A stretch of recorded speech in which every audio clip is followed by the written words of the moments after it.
I stared at the water stain on the ceiling, shaped like a wing, or maybe a knife, and tried to remember the exact moment I stopped being afraid of Marcelli and started being afraid of the man who'd helped me escape him. 3 days since I'd walked out of the marble foyer in my nightgown and bare feet, since Luca had pulled the car around the back gate at 3 a.m. with the engine already warm and my bag already packed with clothes I didn't remember him taking from my closet. 3 days in a series of rooms that smelled like bleach and cigarettes, each one smaller and cheaper than the last. Each one farther from the life I'd spent 6 years building and 10 minutes destroying. The motel bed was hard, the sheets were thin, and through the wall I could hear a television playing the same news loop over and over, stories about weather and traffic and a missing socialite named Elena Marcelli, whose husband was very concerned for her safety.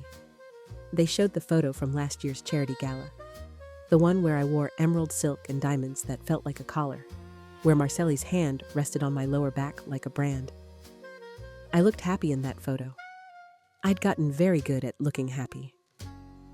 Outside, the rain kept coming, steady and gray, turning the parking lot into a mirror that reflected the neon sign, pink and blue letters spelling out vacancy over and over. Luca had been gone for 40 minutes, said he was getting food, said I should keep the door locked and the curtains closed and not answer if anyone knocked. Standard instructions. He'd been giving me a lot of instructions lately, his voice calm and even. The same voice he'd used when he was just the driver. Just the man who opened my door and called me Mrs. Marcelli, and sometimes let his eyes linger a beat too long when he thought I wasn't looking. Except now I knew that voice didn't mean safety. It meant something else entirely.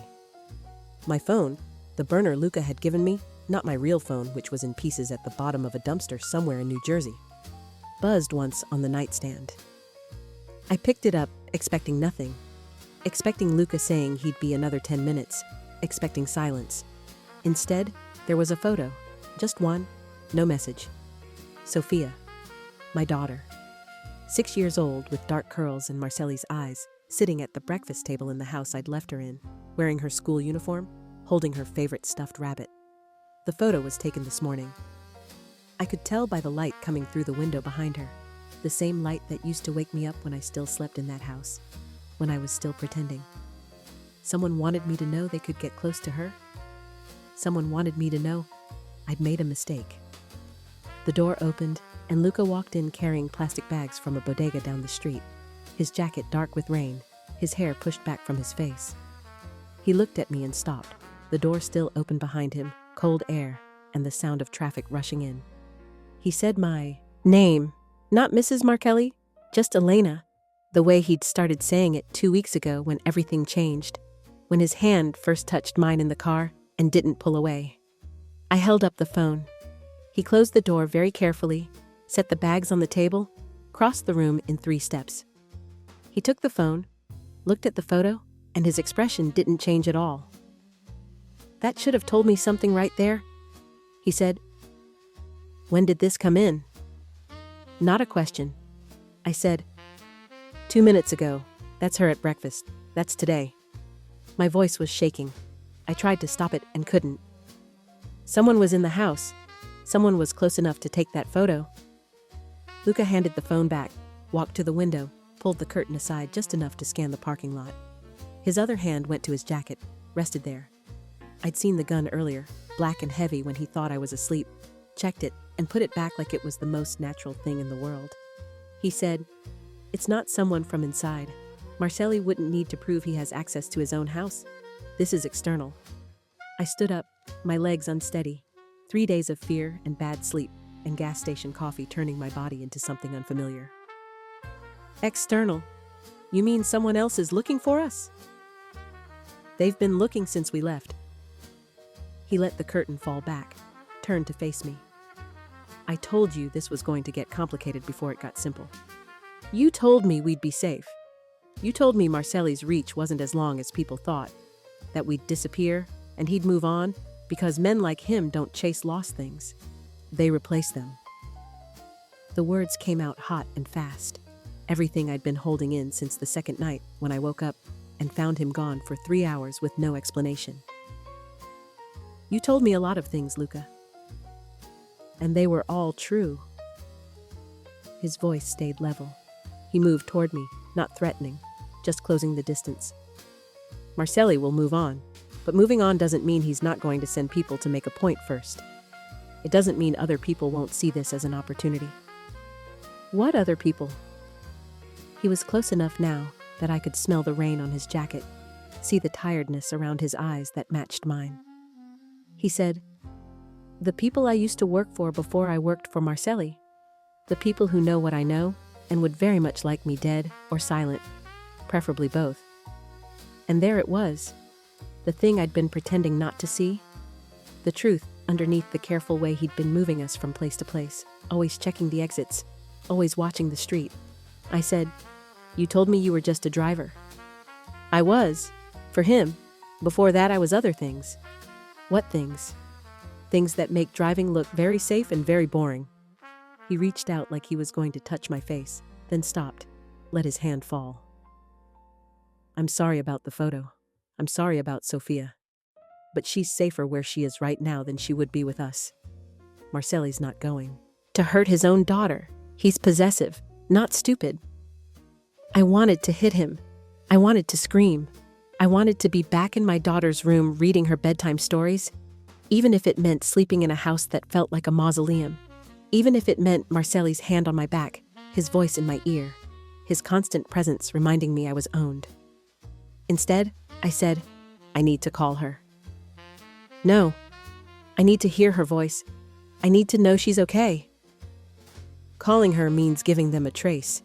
It means confirming you're scared, that you're reachable, that leverage works.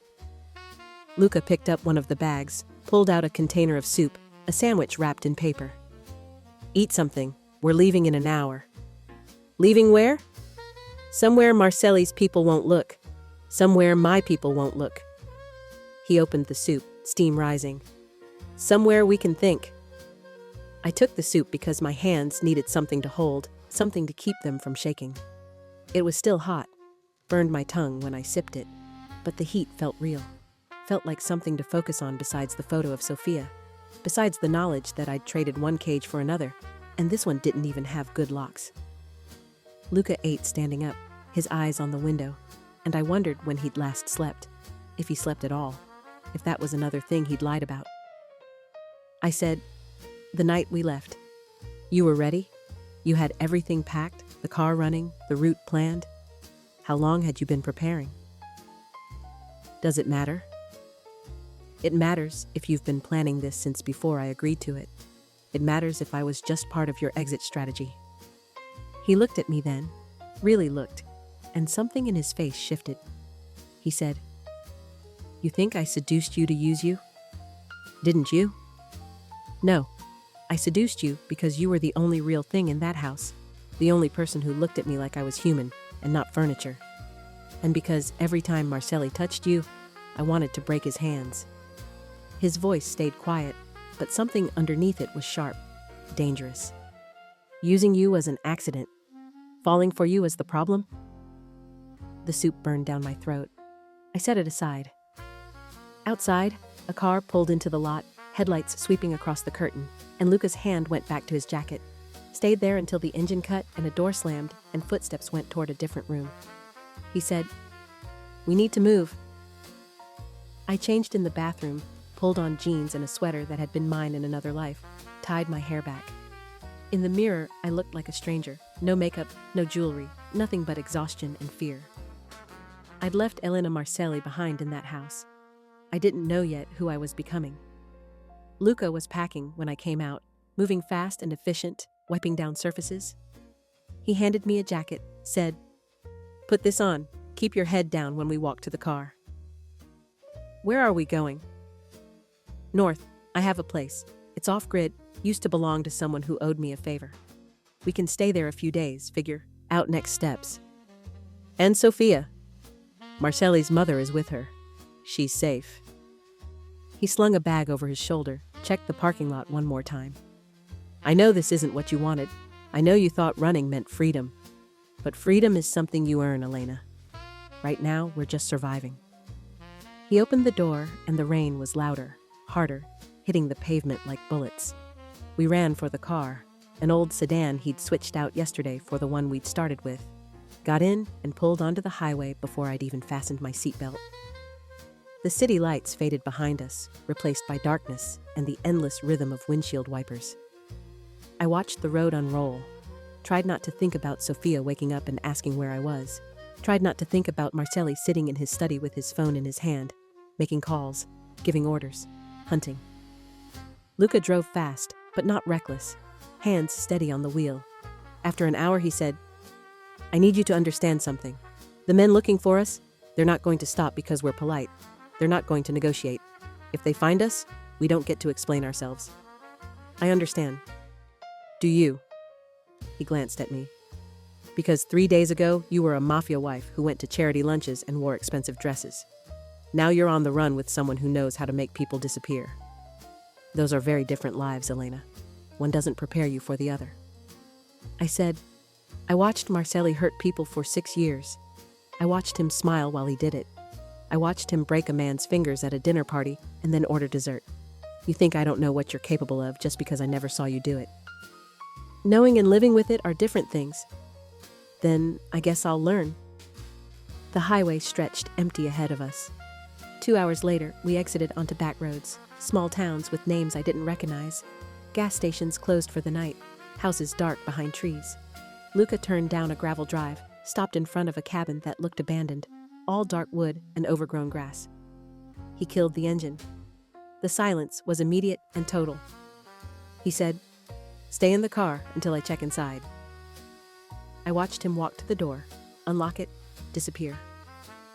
Lights came on in the windows, warm and yellow. A minute passed. 2. He came back out, motioned for me to follow. Inside, the cabin was sparse but clean. One main room with a kitchen area, a wood stove, a couch that had seen better years. A bedroom door stood open in the back. Luca locked the door behind us, checked the windows, pulled curtains. He said, "There's food in the cabinets, water runs. No internet, no phone signal.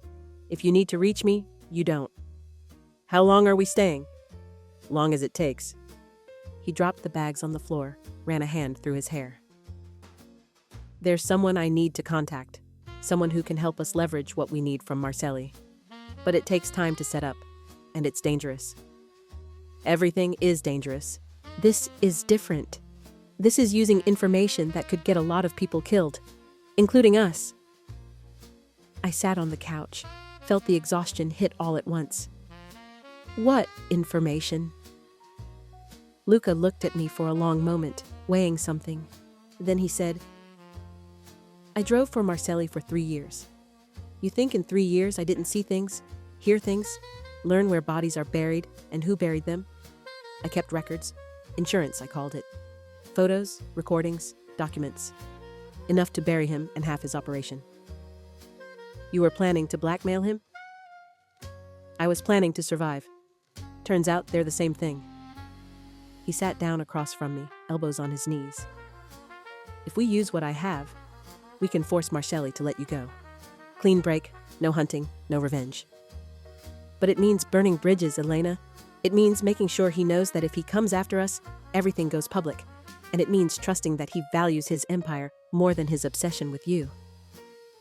I thought about Marcelli, about the way he used to watch me across the dinner table, about his hands and his voice, and the slow, suffocating weight of being his. I said, "He won't let me go just because you threaten him. He doesn't work that way. People who leave him don't get to just leave." "Then we make him." Luca's voice was quiet, certain. "We make him choose between his pride and his power. And men like Marcelli always choose power. And the people you used to work for, the ones who are also looking for us. That's a separate problem, one we'll handle when it gets closer." He stood, walked to the window, looked out at the darkness. "Get some sleep. I'll take first watch." I wanted to argue, wanted to say I couldn't sleep, that every time I closed my eyes, I saw Sophia's face, or Marcelli's, or the strange combination of both in the daughter I'd left behind. But my body was already shutting down, 3 days of running finally catching up. I said, "Wake me in 4 hours. We take turns." Deal. I went to the bedroom, found sheets that smelled like cedar and cold, lay down fully dressed. Through the door, I could see Luca, silhouetted in the window, and I tried to remember when I'd started trusting him, if I ever really had, if trust was even the word for what we had now. Sleep came in pieces, full of dreams where I was running, but my legs wouldn't move, where Marcelli's voice was everywhere and nowhere, where Sophia was calling for me, but I couldn't find her. I woke to weak dawn light and the smell of coffee. Luca was at the stove, heating water in a kettle, still wearing yesterday's clothes. He said, "I let you sleep. It's been 6 hours. You were supposed to wake me. You needed it more." He poured coffee into 2 mugs, handed me one. "We have a problem." I sat up. "What kind of problem?" "The good news is I made contact with my source. The bad news is Marcelli's people found the last motel. They're sweeping north, hitting all the places they think we might be. We're ahead of them, but not by much. How long do we have? Day? Maybe 2. After that, we need to make a move." He drank his coffee, black and bitter. "I can set up a meeting with Marcelli. Neutral ground, public place, witnesses. You bring me, I bring the leverage. We negotiate your freedom and Sophia's safety." "He'll never agree to it." "He will if he thinks it's his idea. I have someone who can plant it, make him think reaching out is the smart play. Marcelli likes being smart." I held the coffee mug in both hands, let the heat sink into my palms. And if it goes wrong? If he decides leverage doesn't matter and just takes what he wants? Then I make good on the threat and we both go down. But we take him with us. Luca set his mug down. "I need you to decide, Elena. Right now. Do we do this? Or do we keep running until someone catches us?" I thought about Sophia, about the photo, about the life I'd left behind, and the life I was trying to build. I thought about Marcelli's obsession, the way it had wrapped around me for 6 years like vines, choking slow. I thought about Luca, dangerous and careful, and possibly the only person who'd ever looked at me and seen something worth saving instead of something worth owning. I said, "We do it. Set up the meeting." He nodded, something like relief crossing his face. "There's a diner in Port Haven, 40 minutes from here. Glass walls, security cameras, busy during lunch. We meet him there tomorrow at noon. He brings one person, we bring none. Everyone stays visible." "I thought you said I was bringing you?" "You are. I'll be close, just not visible. This has to look like you reaching out, like you're alone and scared and ready to deal. That's what gets him there. Once he's sitting across from you, once you have his attention, that's when I make the play." "What play?" "You don't need to know the details. You just need to keep him talking, keep him focused on you. I'll handle the rest." I hated that. Hated being the bait, the distraction, the thing that got waved around while real work happened elsewhere. But I'd been the decoration for 6 years. I could do it one more time. I said, "Okay." We spent that day preparing. Luca went over every detail, every word I should say, every reaction I should have. He drilled me on staying calm, on keeping Marcelli engaged, on recognizing the signals that meant move or stay or run. He showed me how to use the phone he'd give me, how to trigger a panic alert if things went sideways. He didn't show me the leverage he had on Marcelli, didn't tell me what information he planned to use. When I asked, he just said, "The less you know, the safer you are. Trust me." But trust was a complicated word for what I felt. That night, I couldn't sleep again. Lay in the dark, listening to Luca moving around in the other room. Quiet sounds of him checking locks and loading something that clicked softly. I got up, found him sitting at the small table with his gun disassembled in front of him, cleaning each piece, with careful precision. He looked up. "You should rest." "I can't." I sat down across from him. "Tell me about them. The people you worked for before Marcelli." He was quiet for a long time, his hands still moving, putting the gun back together piece by piece. Finally, he said, "I ran enforcement for the Cassano family, North Jersey, mostly gambling and construction. I was good at making problems go away. Too good. After a while, I knew too much, became a problem myself. So I left, took a quiet job driving for Marcelli, figured I'd keep my head down." "But you didn't?" "No, because I met you, and you looked at me like I mattered, and I forgot that keeping my head down was supposed to be the point. The gun was whole again in his hands. He set it aside. The Casanos know I drove for Marcelli. They know I had access. They've been looking for me since before we left because they think I'm going to use what I know. And they're right. So we're not just running from Marcelli. We're running from them too. For now. But tomorrow, if this works, we won't need to run from anyone. We'll have enough leverage on Marcelli that he has to let you go, and enough visibility that the Casanos won't touch us without starting a war. We become too expensive to kill. He looked at me, his eyes dark in the weak light. That's the plan, anyway. I reached across the table, put my hand over his. His skin was warm, rough with calluses. I said, "Why did you really help me leave? The truth." "Because I watched him treat you like property for 3 years. Because I heard you crying in the car when you thought I couldn't hear. Because one night you smiled at me, really smiled, not that fake thing you did for everyone else. And I realized I'd do anything to see you smile like that again." His hand turned under mine, our fingers tangling. "I'm not a good man, Elena, but I'm good enough to know you deserved better than him." I leaned forward, kissed him. Brief, soft, a promise or a goodbye, or both. When I pulled back, he was looking at me like I'd broken something open in him. I said, "Tomorrow, when this is over, what happens to us? We figure it out, together, if you want." "I want." I stood, kept holding his hand. "Come to bed, we both need sleep." He followed me into the bedroom, lay down beside me with the gun within reach on the nightstand. I fit myself against him, his arm around my waist, and for the first time in 3 days, I felt something other than afraid. Morning came cold and bright. We drove to Port Haven in silence, Luca tense beside me, checking mirrors constantly. The diner was exactly what he'd described, all glass and chrome, packed with people on lunch break. We parked 2 blocks away.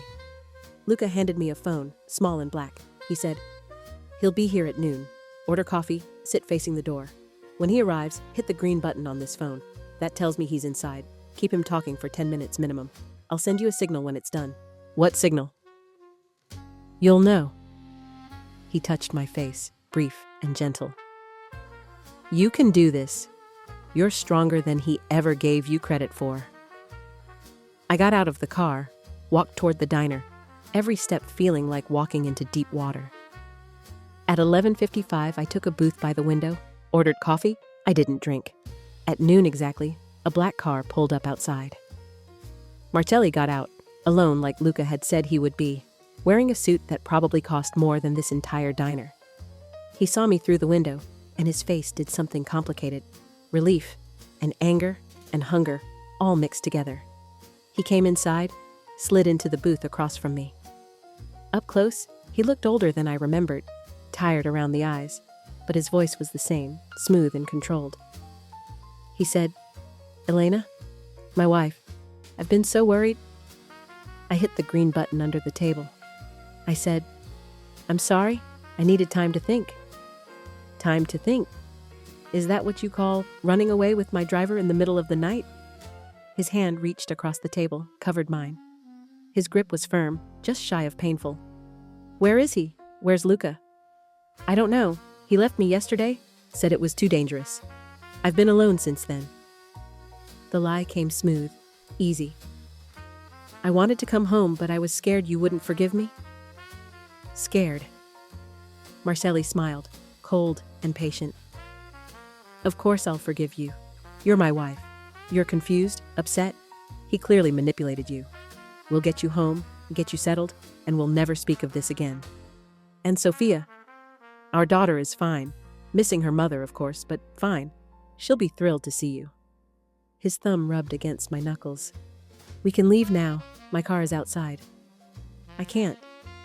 "Why not?" "Because I need to know it's safe. I need to know you're not just saying this to get me home." His expression hardened. "What else would I be doing, Elena?" I pulled my hand back. "You sent people after me. You sent people to take photos of Sophia to scare me. I need to know that stops. I need to know we'll be safe. Safe? He leaned back, studied me.